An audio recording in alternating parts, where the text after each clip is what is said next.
Yeah, so hello everyone. Thank you for joining this special edition of Final Five Fridays. My name is Tommy. I use he, him pronouns, and I'm an organizer with the Final Five campaign. If everyone could just drop their name and pronouns in the chat, just so we could build some community, because we got a small space today, that'd be great. Yeah, so thank you for joining us.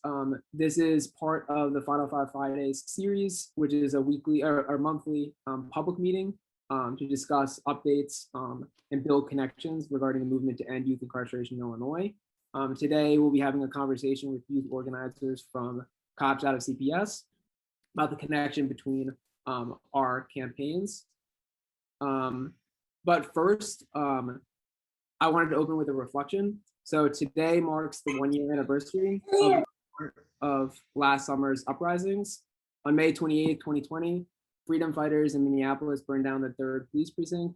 So I just want to say a few words about how this conversation is connected to that anniversary, or this anniversary. So today, as I mentioned, we have folks from the Final Five campaign and organizers from Cops Out of CPS discussing the connection between abolishing youth prisons and creating police-free schools.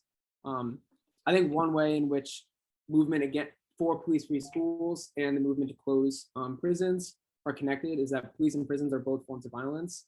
As Miriam Kaba teaches us, policing and prisons in their most mundane forms are violence.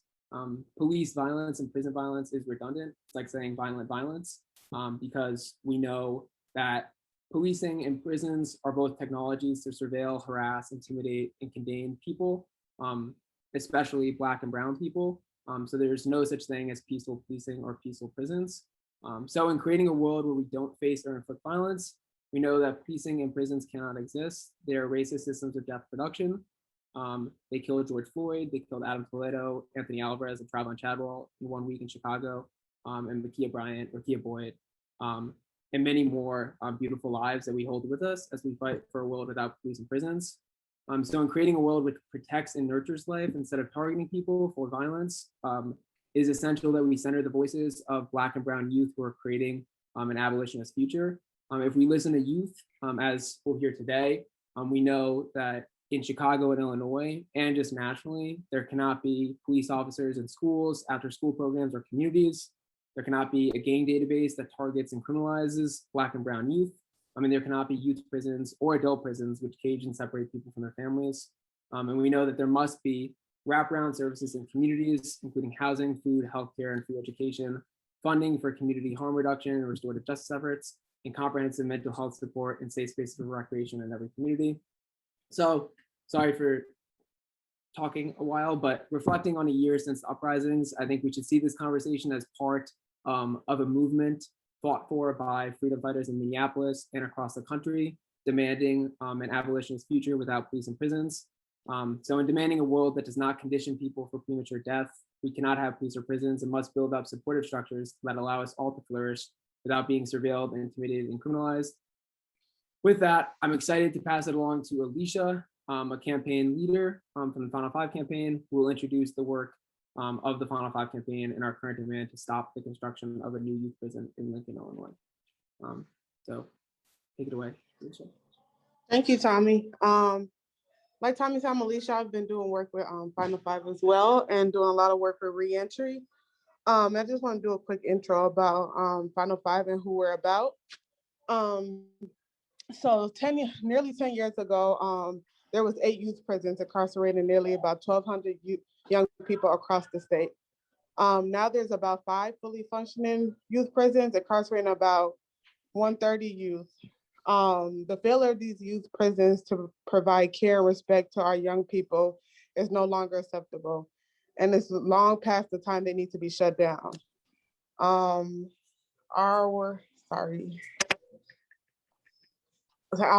our campaign, the Final Five, we want them all gone. No ifs, ands, or buts about it. Youth prisons are unhelpful, they're expensive, they're violent institutions, and they need to be abolished. We must get to a place where we're humanizing our young people. Right now, they're making a new youth prison being built in Lincoln, Illinois. Lincoln is already the home to 2 adult prisons, which is Lincoln and Logan. Illinois is spending over $21 million to build up this prison. Imagine putting that $21 million into things that will really help the youth, such as housing, education, mental health services, reentry support, activities, the list goes on and on. These prisons are miles away from the youth home, and so it's harder for the youth to see their family and their loved ones.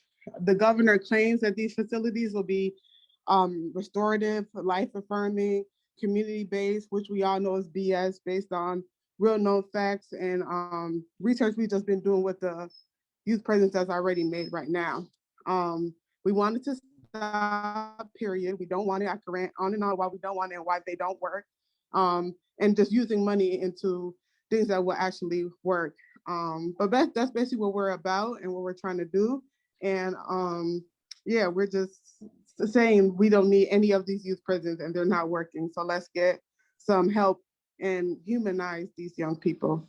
And that's basically the final five. Thanks so much, Alicia. And yeah, it is BS, a restorative life affirming youth prison. That can't exist. So thanks so much, Alicia, for introducing the campaign and our demand to stop the construction of that facility.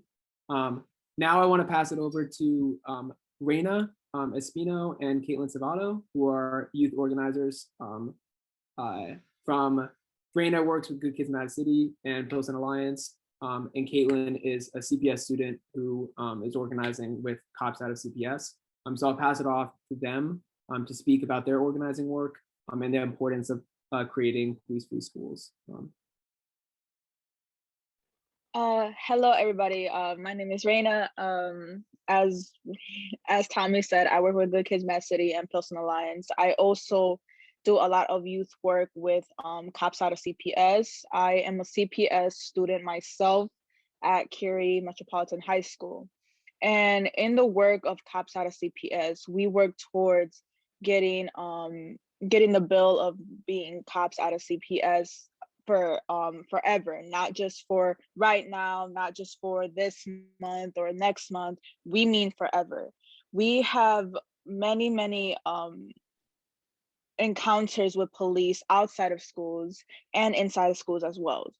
If you put a cop that is oppressing our Black and brown students outside of school and putting that same cop inside of school, what do you think is going to happen inside of school? It's going to exactly happen the same thing that is going on outside. These cops are not here to protect our students. They are here to enforce the laws. They are here to oppress our students. They are not here to help us. They are not here to protect us. Our students have shown many times that they don't want cops inside of the schools. They don't feel protected, that they don't feel safe. How is it that a school is supposed to be a place where a child should be nourished and should grow as a person, not as a criminal? Because having cops inside of schools is what makes a child feel like a criminal. They criminalize us already with having metal detectors, having cameras, and now we're having cops too. Cops that are oppressing us, that are hurting us, that are scaring us from even wanting to come to school. We have youth prisons that are already brutalizing our youth and are making them feel like animals. They're making them feel like they're criminals when really they're not. They're misunderstood children that need help. And putting them in a place where it's only gonna hurt them is gonna make them adapt into the criminal mindset, which they are not. They are youth. They are children that need help. And by you putting them in a system that is treating them like an animal and like a criminal, their mind is going to adapt to that same system that you're putting in place. Cops should not belong in CPS. Cops should not belong near the youth, nor in Chicago or anywhere around. Cops are not here to protect us. They are the original slave catchers. They will originally oppress our Black and brown minorities. And our children are need to grow as an adult, are need to know about life experiences, not need to know about survival mode. Our children are already outside in the hoods in survival mode. We are here trying to find money, find funds for housing, find funds for schooling, find funds for our neighborhood, while Lori Lightfoot puts so much money into the police. To be exact, she put I believe $2.5 billion of our COVID relief funds towards the police instead of towards our communities, instead of towards our school, instead of towards our neighborhoods, our Black and brown people. She put it towards the police, the same police that are killing us, the same police that are oppressing our children, our people, our peers.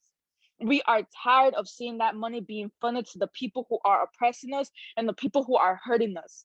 Why not put it into treatment and not trauma? Mental health resources, school assistants, counselors, medical use, anything but the police, which is oppressing us and hurting us. Why not put into the kids' education that she so claims that she cares about? That they so claim that they want the children to become the future, that the children are the future, but we have no say in what happens in our future. And why is that? Why is it that we have no say of who gets to protect us and who doesn't? Because they aren't protecting us. They are oppressing us. They are hurting us and they are treating us like criminals. And soon enough, we will adapt to that mindset. And that's exactly what they want. Hi, my name is Caitlin. Raina said it best. Honestly, I organized with Asada's Daughters, 19th Ward Youth United, and Cops at a CPS. I love whenever Raina talks, but yeah, like she was saying, our work is basically based on abolition, and I think that where we see this connection of just protecting our youth, right? Because like Raina was saying, we are already brutalized and beat and killed and harmed by police out in the streets. And then when we go in the hallways of our schools, they're present there. And then our leaders don't give us a chance to flourish, to thrive, right? They just call us a criminal and say that we are doing all of these things, but they don't give us a chance to be children or be the kids that we are. We could be investing into counselors, psychiatrists, therapists in our schools. Right now, I'm actually working on a demand to have a trauma prevention program within CPS schools as a part of removing cops out of CPS and trying to make that a part of the treatment, not trauma proposal that's right now in city council. But we could be investing into these programs that actually benefit us and actually would prevent things like maybe fights or encounterments that aren't so healthy for you. But instead, we see these burdens or maybe these hardships that are going on, and our leaders completely back out of it, and they continue to fall back on the idea of policing rather than trying to prevent any of that from happening in the first place. So they use that as an excuse and they fall back into these constant cycles, which on our youth just cause trauma cycles and oppression cycles that just, like we're saying, traumatizing us and harming us rather than investing into trauma prevention and harm reduction.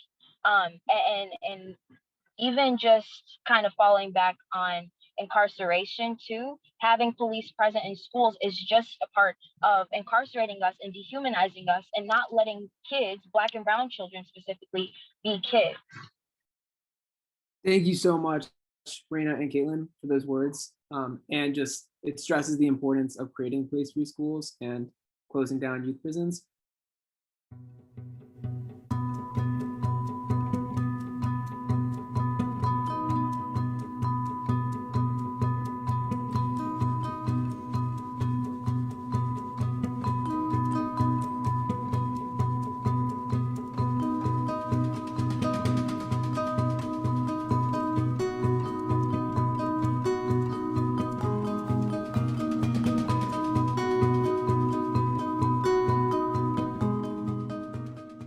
That pipeline and how much funding or like what alternatives we're not investing into, and then how much funding we're also putting into CPD and these prisons to keep open. Sorry, I'm in the car. But yeah, and then we also just talked about the trauma that youth is undergoing, and then how we're not talking about that trauma and how it just kind of keeps going into these cycles. I know another point that was mentioned was about like that assertive mindset, and then as well as those symptoms as a result of that trauma, like depression, PTSD, that then again goes unintended. Thanks, Caitlin. Does someone from our room want to share out? I feel good to share out. Um, we talked a lot about like what neighborhoods and what people are mostly affected by police and schools as well as youth prisons. We saw a connection between income, so like low income communities as well as communities that have predominantly black and brown young people. Um, and from there, we kind of made the connection between like schools that are over policed or schools that are policed period are typically schools that have predominantly black and brown student populations. And so a few of us made the connections of like when we would play sports or do different activities where we had to travel to other schools, we noticed that like our schools had metal detectors and security guards and police officers, but the schools in more affluent areas or the schools that had higher white populations or that were predominantly white did not have metal detectors or security guards. And just talking about how like that doesn't really make sense, especially when we think about the way that violence shows up in school settings from student to student, from like peer to peer, how there's kind of a discrepancy there. So we talked about that. When y'all came in, Tommy was kind of making the connection between like how much money we actually spend on policing and specifically like to build this new youth facility in Lincoln, as well as how much money they spend to like have police officers in schools and CPS alone. And Tommy was kind of just talking about like all of the things we could do with that money. It was like 30 billion or something close to there. Yeah, I think combined we spent 50, so I think it's reducing from 33 million to 15 million on cops and CPS. And then there's 21 million being spent on the youth prison. So combined, that's 36 million. And that's equal to 9 million cooked meals, 720 full-time teachers, like a year of housing for over 3,000 people. It's just like shocking the amount of resources and needs that could be addressed with that money. We also touched on a little bit just the like connection between like the school to prison pipeline and the connection between having police officers and schooling and how they like further perpetuate that. And just we were really talking about how we notice patterns of like aggression in schools and specifically in the ways that police officers and security guards interact with young people.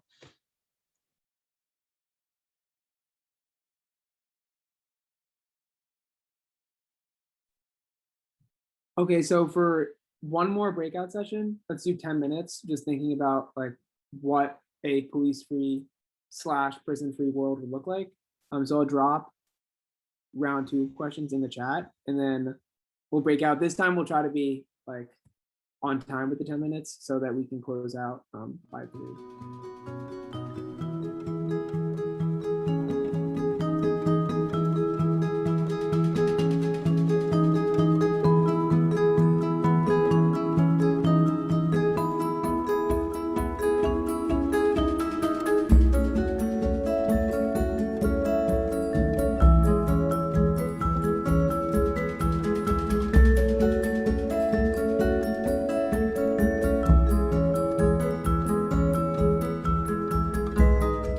In our group, basically we were talking about what does safety in schools mean for us? What does it look like for us? I said it looks like kids actually wanting to go to school, actually feeling excited and feeling safe within their own community. And I brought up a point about how a child is feeling like they're dumb and they're stupid because they're not getting the same grades or excellent grades such as another person. And Key brought up such a great point about saying that grades don't determine your knowledge, it just determines how well you listen and how well you can jump through these hoops. And that's 100% correct, because grades doesn't determine a person's knowledge. I am smart as hell and I just don't want to do this work because I know I can do much better, and I just don't want to waste my time doing this little assignment when I can be doing things so much better. So I really love that point that you brought up. That was amazing. Thank you. No problem. I think also like I was talking a little bit about like under resource schools and resource schools and how like schools can literally determine, they can set guidelines of like, okay, we don't want to hire teachers who have less than 5 years of teaching experience. And I was talking about how like the implication of that totally affects like students experience, because when you have teachers who aren't as like, they don't have as much experience, they're not bad, they're just new, they're going to make mistakes, they don't necessarily know everything that they're doing, and so I was talking about how that like really impacts like your experience as a student. So yeah. Does someone from group 2 want to share out? Or group 1? I don't know what this is. Yeah, sure. So we talked a little bit about spaces that make us feel safe, um, and also creating spaces that make us feel safe. But I also brought up the point that like I'm still a kid, and I necessarily don't feel safe in certain spaces, in a lot of spaces actually. And even just seeing how our youth is constantly dehumanized. It's not there's not a lot of spaces for us to turn back and to feel like we are loved, to feel like we have a community, or to feel like there's even people out there who support and care for us. And we have to create those spaces ourselves with our own resources and our own tools. And it's just so frustrating, and it's so it takes a lot of work and it takes a lot of energy. We also talked a little bit about like what we could be doing with these systems that punish us and make us feel like we are less than and make us feel like we're criminals. Um, so what we said about that is just like not necessarily rebuilding this whole system, but just tending to the needs of our communities that we're already deprived from, right? Like we are already deprived from so many resources that are accessible to other communities, so many tools that could be brought to us, or just like in our presence, but they're not, because we live in communities that are underdeveloped, and underserved for certain purposes, and it's not our fault, right? So we just talked a little bit about that and how just I think personally like our communities could be receiving so much more love and support and care, but because our leaders are so into this pushing this narrative of making us look bad and making us feel like we aren't human and we aren't allowed to make mistakes and we aren't allowed to grow and flourish, is just a little bit like why we aren't so developed right now. So with that, I'm going to share some links in the chat. And we're going to close with one action item.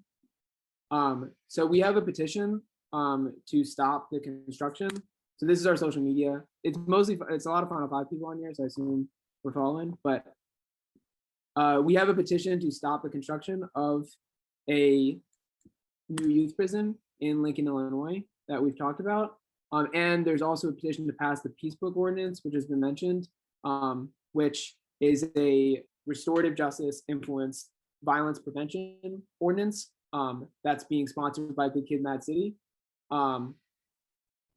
And if you guys could text these 2 petition links to 5 friends and sign it yourself, that would be super helpful, because I know if I get texted a petition, I'm going to sign it. If I see it on social media, I want to sign it, but maybe I'll just like pass my mind. So if you could please text those links to 5 friends, that'd be super helpful in building this movement to create police-free schools and stopping youth prisons. So thank you so much, everyone. This was like a great grounding space today on this Friday. I hope everyone enjoys their weekend. Yeah, take care.